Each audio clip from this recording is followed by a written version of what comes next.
So coming to the page, like you were talking about,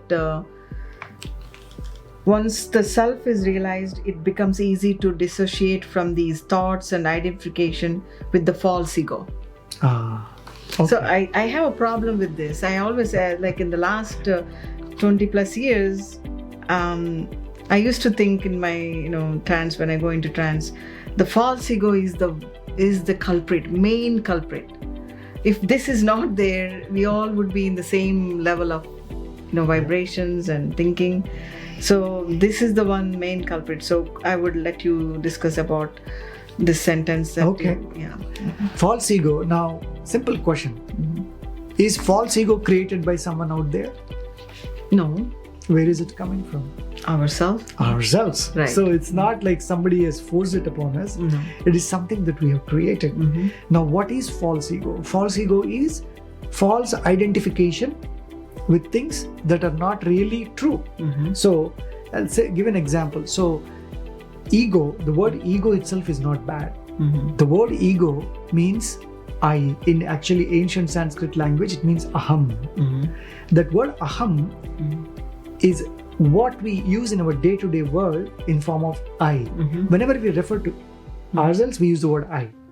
So there is nothing wrong with that word I. Okay?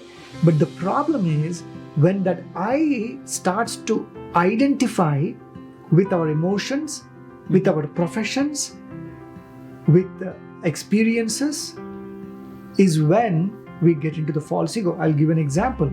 I am a doctor. I am an actor. I am an engineer. I am rich. I am poor. I am handsome. I am ugly. I am beautiful.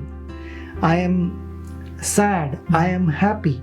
You see that I is being engulfed or attached to the experience or your profession, Which is temporary. which is temporary. Were you born a doctor? No. Are you going to die a doctor? No. Am I born an engineer? No. Am I going to die an engineer? No. So it's a changing. We unfortunately identify ourselves with these changing situations, changing scenarios, changing experiences, and we think that is who we are. Now, when we identify with those, it starts to create a sense of false ego. I am rich.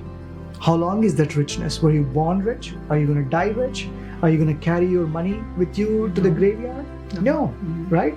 But unfortunately, people are stuck with that false ego. And in fact, the false ego is one of the biggest problems of the illness today. Because of that false ego, you indulge in habits where you think that you are entitled to do those bad habits, right? Oh, I have a big bungalow, I have a big car, I'll just go eat whatever food I want. And in that reactive state, people are binging and indulging on unnecessary things. And I mean, you see, like when you look at like the most richest people are the most unhappy people in this world. Yes, that's true. Right? So The drug addictions we see.